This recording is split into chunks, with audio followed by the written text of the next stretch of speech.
Bárbara Guerrero Pachita, chamana, curandera y psíquica, nació en 1900 en Parral, Chihuahua, México.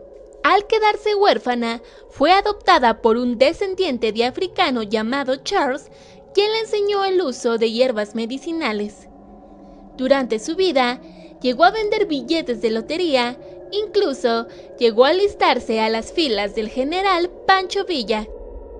Se cuenta que desde pequeña comenzó a curar mediante hierbas y tés. Era muy buena, por lo cual luego se sintió capaz de realizar cirugías, utilizando únicamente un cuchillo de cocina con cinta aislante. Se le conoce como la única cirujana psíquica, pues Pachita aseguraba que el mismísimo espíritu del emperador Cuauhtémoc, a quien ella llamaba hermanito, se apoderaba de su cuerpo para realizar las cirugías. Para ello, Pachita se sentaba en una silla que se encontraba frente a un altar. Después, cerraba sus ojos y respiraba hasta lograr escuchar un zumbido en uno de sus oídos. Cuando lo escuchaba, se concentraba solo en este sonido hasta finalmente caer en trance. En este momento era cuando el espíritu de Cuauhtémoc se apoderaba de su cuerpo, y es así como se consideraba lista para iniciar. El paciente tenía que postrarse en un catre y traer su propia sábana, alcohol, algodón, vendas y demás materiales para la cirugía. Pachita removía los órganos del cuerpo de sus pacientes y los sustituía con otros. Todos sus procedimientos los realizaba en un cuarto oscuro, en donde se alusaba solamente con un par de velas, y allí materializaba, aparentemente de la nada, los órganos necesarios para curar a sus pacientes. No solo materializaba órganos, era capaz de extraer tumores e incluso era capaz de curar cáncer. Todo esto se realizaba con poca luz, pues según Pachita, la luz podía dañar los órganos. Posteriormente que terminaba la cirugía, la cual se realizaba sin anestesia, procedía a cerrar la herida y enjuagarla con alcohol. Luego, colocaba vendas y después de 2 horas de reposo, mandaba a sus pacientes a casa, donde permanecían reposando 3 días y se estarían medicando con jarabes e infusiones que ella misma les recetaba. Todo esto tenía que seguirse al pie de la letra y finalmente después de 4 días estaría recuperado llevando su vida con normalidad. Pachita curaba también enfermedades aquellas creadas a través de emociones y se adaptaba a sus pacientes para utilizar una cura que se adecuara a ellos y a sus creencias. Por ejemplo, si acudía a ella un católico, le recomendaba hacer ciertos rezos.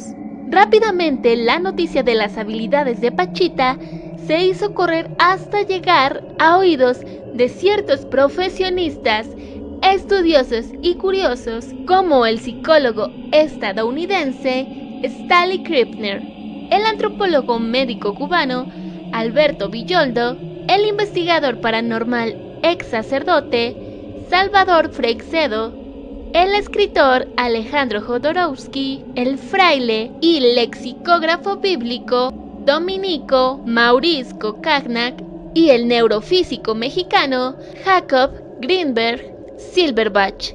Este último dedicado al estudio de la mente, materia y estados de conciencia, enfocado en métodos como la sinergia, la dermoóptica y la telequinesis.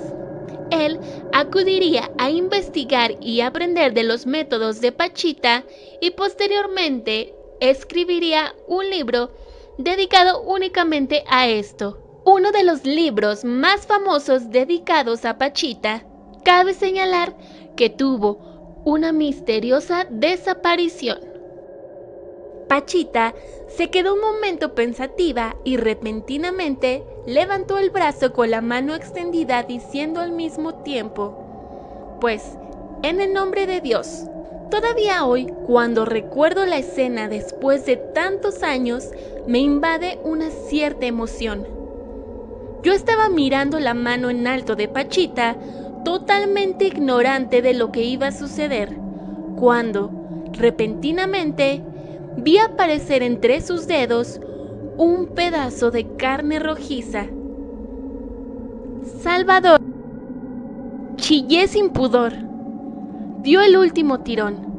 Me mostró un pedazo de materia que parecía moverse como un sapo. Lo hizo envolver en papel negro. Me colocó el hígado en su sitio. Me pasó las manos por el vientre, cerrando la herida, y al momento desapareció el dolor. Si fue presdigitación, la ilusión era Alejandro Jodorowsky. De hecho, el enfermo apenas pregunta y se sume en un silencio que se convierte en abandono, confianza, disponibilidad. Pachita, mediante la sugestión, captaba a sus pacientes para llevarlos a su primera infancia, cuando el cuerpo del infaz se expresaba sin ser preso de un discurso aprendido. Maurice Kokachnak.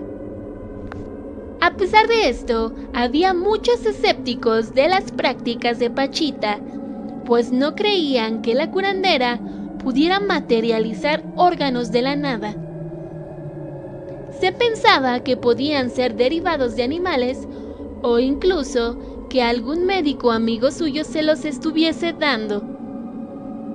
Sin embargo, esto nunca pudo ser confirmado y solamente lo que sí se analizó fueron los órganos que se le extraían a sus pacientes, los cuales se pudo constatar que efectivamente pertenecían a ellos, dando por confirmado que de hecho sí habían sido cambiados por otros. A pesar de que a Pachita la buscaba tanta gente de todo el mundo, sus procedimientos no cuentan con certificación médica. Y por el contrario de lo que se podría pensar de Pachita y la fama que había adquirido, ella no hacía ninguna labor por lucro ni por toda esta fama. Finalmente, Pachita muere un 29 de abril de 1979 en la Ciudad de México. Se cuenta que su cuerpo permaneció emitiendo calor durante 3 días y fue hasta ese punto que un médico pudo confirmar su deceso. Se cuenta que el hermanito, o sea, el espíritu de Cuauhtémoc, pasó al cuerpo de uno de los hijos de Pachita, Guillermo Ugalde Guerrero, y posteriormente, cuando Ugalde dejó de existir, se comenzó toda una guerra familiar entre los nietos de Pachita para adquirir el tan apreciado espíritu de Cuauhtémoc.